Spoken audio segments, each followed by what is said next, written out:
Le Seigneur soit avec vous. Et avec votre esprit. Bonne nouvelle de Jésus-Christ, selon saint Matthieu.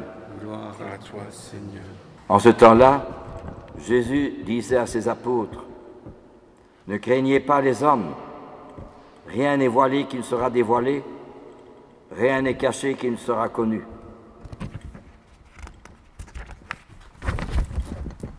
Ce que je vous dis dans les ténèbres, dites-le en pleine lumière. Ce que vous entendez au creux de l'oreille, proclamez-le sur les toits. Ne craignez pas ceux qui tuent le corps sans pouvoir tuer l'âme. Craignez plutôt celui qui peut faire périr dans la géhenne l'âme aussi bien que le corps. 2 moineaux ne sont-ils pas vendus pour un sou? Or, pas un seul de ces moineaux ne tombe à terre sans que votre Père le veuille. Quant à vous, même les cheveux de votre tête sont tous comptés. Soyez donc sans crainte, vous valez bien plus qu'une multitude de moineaux.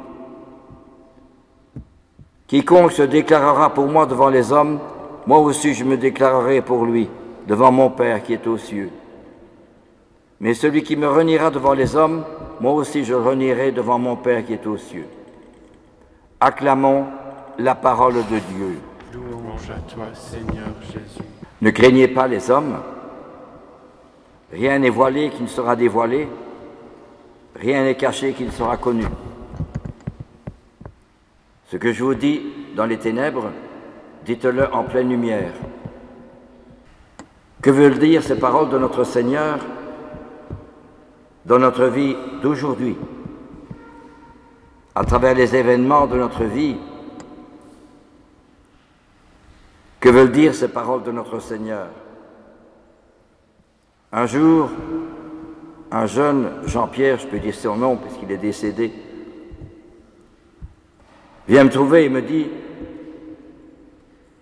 qu'il a connu une infirmière à Bruxelles qui avait réussi 2 diplômes, infirmière et en même temps assistante sociale. Elle est partie dans un pays en voie de développement avec une équipe de jeunes. Et là, elle a travaillé beaucoup pour faire beaucoup de bien. Elle a créé beaucoup d'institutions pour parer aux problèmes de la société dans laquelle elle était, du pays dans lequel elle était, où il y avait beaucoup de problèmes. Elle a beaucoup travaillé. Elle a fait beaucoup de bien. Et un jour, en rentrant chez elle, elle a été agressée. Alors on l'a soignée à l'hôpital du pays où elle était. Elle en est sortie, mais sa santé a été altérée. Alors, elle a dû rejoindre Bruxelles. Et là, on l'a soignée et on s'est aperçu, à l'hôpital où elle était à Bruxelles, qu'elle avait le sida. La seringue dont on s'est servi dans le pays où elle était n'était pas propre. Alors cette jeune fille, autant elle était dynamique, enthousiaste, vraiment organisatrice, meneuse, elle est tombée dans le découragement, la révolte. Elle ne veut plus manger, elle était révoltée. Elle disait, mais c'est pas possible que je n'arrive là. Et le jeune homme me dit, tu vois, dit-il, la vie n'a pas de sens. La vie n'a pas de sens. Eh bien, je me suis dit, si au moins cette infirmière, c'est plus elle qui décide, c'est son fiancé qui lui demande de partir dans tel pays pour rendre service, pour aider les gens, mais son fiancé ne l'accompagne pas parce qu'il est occupé ailleurs. Alors tout ce que cette jeune fille va faire, elle le fait pour aider les gens, pour organiser, structurer, faire du bien aux gens. Mais tout ce qu'elle fait, d'abord, c'est à cause de son fiancé, parce que son fiancé lui a demandé d'y aller. Elle le fait par amour de son fiancé. Alors tout est transformé de l'intérieur. Certes, elle aide les gens, c'est pour aider les gens, c'est évident. Mais la cause première et fondamentale pour laquelle elle travaille, c'est par amour de son fiancé. Changer le fiancé par Jésus.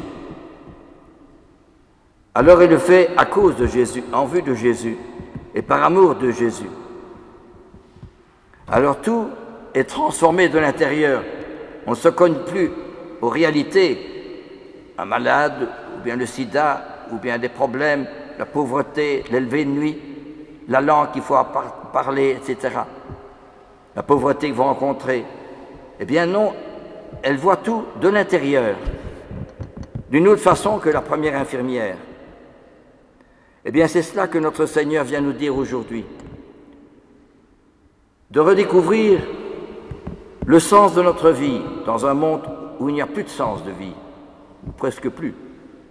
De redécouvrir ma vocation, de chacun et chacune, la mienne première, que c'est le Seigneur qui m'appelle dans tout ce que je fais, dans le travail, dans les activités, dans les organisations, dans les rencontres, les courses que je dois faire au grand magasin, que c'est, et encore d'autres. Ce n'est pas moi qui décide, c'est lui qui m'a envoyé. Alors ça change de tout au tout. Parce que ce n'est plus moi qui décide, c'est plus moi qui suis à la source de mon aide, c'est plus moi qui fais ceci ou cela, c'est lui qui me l'a demandé. Alors je le fais par amour de Jésus. Ça, c'est la vocation. Nous sommes chacun, c'est ça, chacun et chacune, c'est ça la foi.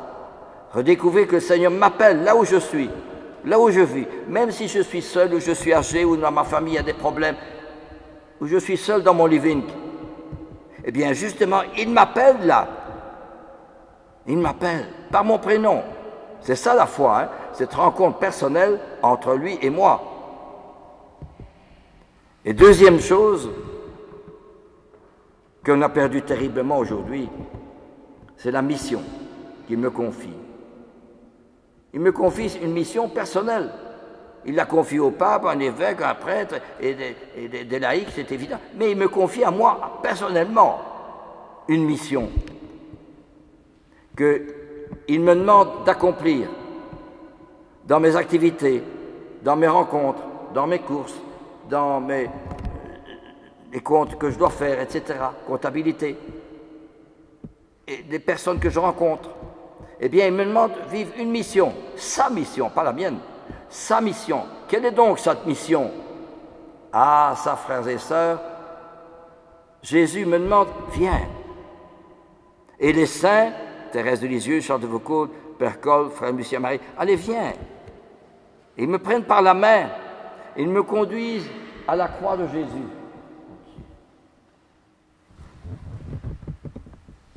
Il faut que j'entende la parole de Jésus. J'ai soif. C'est-à-dire que Jésus me confie sa mission de sauver des âmes.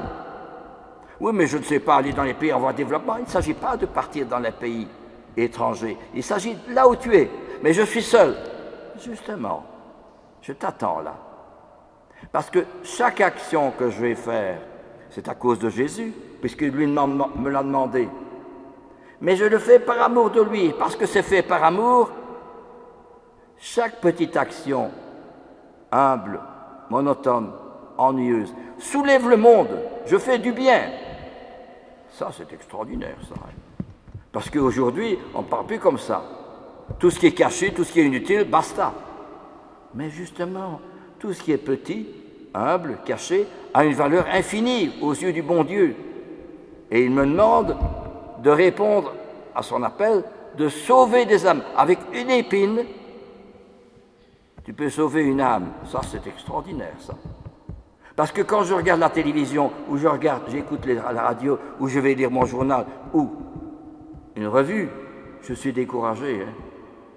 On me parle, oh, dans tel pays, il y a eu ceci, puis il y a eu ça, et puis il y a eu ceci, il y a autant de blessés, autant de malades, autant de pauvres qui ont faim, qui ont soif. Et toi, qu'est-ce que tu fais? Mais je ne sais pas courir dans ces pays-là. Et alors, je ne suis pas ici au gouvernement. Par exemple, on se plaint, les travaux du tram ne vont pas assez vite, et on se plaint. Ben, c'est possible. Ça ne veut pas dire que ça va aller plus vite, mais ça veut dire qu'à travers les événements, chaque événement de ma journée, j'entends l'appel du Seigneur dans ma solitude, dans mon silence. J'entends son appel. Et en même temps, il me confie une mission, c'est-à-dire, il me confie de sauver des âmes. Un jour, quelqu'un vient trouver l'abbé Pope, vous savez, ce prêtre-là, qui au début du siècle passé était vicaire à Gand. à la paroisse Sainte-Colette. Il s'est beaucoup dévoué parce que c'était pendant la guerre 14-18, il a aidé beaucoup de gens qui souffraient et qui étaient pauvres. Et alors, il a été pris par le cœur et il a dû aller se reposer dans un couvent, un home, couvent de Mourzeque, pas loin de Gand. Et un journaliste, un monsieur, un chrétien, est venu le trouver. Monsieur l'abbé, je voudrais prendre une photo de vous. Dit-il, pas obligé. Si, il insiste beaucoup. À tel point que l'abbé Pope cède à son invitation. Alors l'abbé Pope lui dit, venez avec moi. Alors il va dans une pièce, puis encore une autre, une troisième, une quatrième. Finalement, on arrive dans une cinquième pièce où il y avait un grand crucifix comme cela. Et l'abbé Pope lui dit, voilà ma photo. Voilà ma photo. Ça, c'est extraordinaire. Il a compris, l'abbé Pope. Et le journaliste a été saisi. Il a dit, qu'est-ce que ça veut dire? Eh bien, justement, Jésus me demande de travailler avec lui à sauver des âmes, par mes petites actions cachées, inutiles, à l'ombre de la croix. Parce que, dit l'abbé Pope, les plus belles fleurs éclosent toujours à l'ombre de la croix.